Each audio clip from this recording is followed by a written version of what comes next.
আসসালামু আলাইকুম রহমতুল্লাহ। বক্সনগর কুয়েত সংলগ্ন রোডে এক ব্যক্তি মেজবানির আয়োজন করেছেন।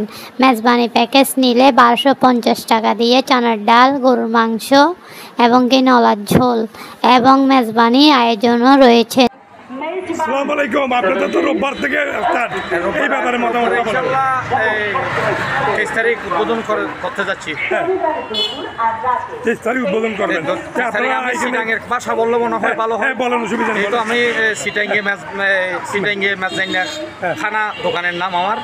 তো আমি যথেষ্ট চেষ্টা করব সবাইকে একটু ভালো পরিবেশে, মানে পরিষ্কার পরিচ্ছন্নতা, যেহেতু আমিও প্রবাসী ছিলাম, পরিষ্কার পরিচ্ছন্নতা আমার খুব, এটা আমার ইয়ার মধ্যে পড়ে।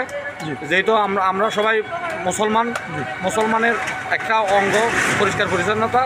এইভাবে আমি মানুষকে সার্ভিস দেওয়ার জন্য আমি নতুনভাবে আমার বন্ধু মহলকে নিয়ে এই সাতগাঁই মেজবানিখানা শুভ উদ্বোধন করতে যাচ্ছি 23শে নভেম্বর 2025।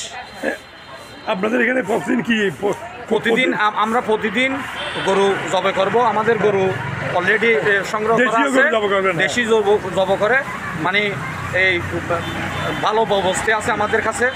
বস্তি দিয়ে কি করব, প্রতিদিন এই মেজবানির আয়োজনটা আমরা কন্টিনিউ রাখবো আর কন্টিনিউ রাখবেন। এটা আপনার কাস্টমারের উপর নির্ভর করে কন্টিনিউ করা। জি এই আর কি। আপনাদের প্রাইসটা কীভাবে হবে একটু? আমাদের প্রাইস এখন এই আমরা প্রথমে 1250 টাকা প্রাইস রাখছি। তার মধ্যে 1 কিলো গরুর মাংস রাঁধা, আর 1 কিলো সোনার ডাল, 1.5 কিলো ভাত, সাথে জল ফ্রি।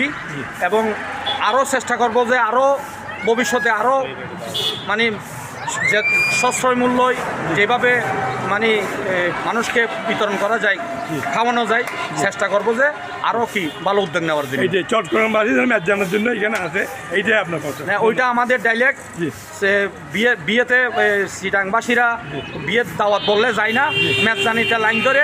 এটা আমি একটা অলরেডি একটা মানে আমার একটা ইয়াতে বয়সে ওই রকম অ্যাডভার্টাইজ আমার বিভিন্ন ফরা মহল্লায় এই অক্সিজেনে সারা এই মোটামুটি চিরাঙের মধ্যে আমি চেষ্টা করতেছি ওগুলা এই প্রচার করার জন্য, মানুষের মাঝে যে কোনো এটা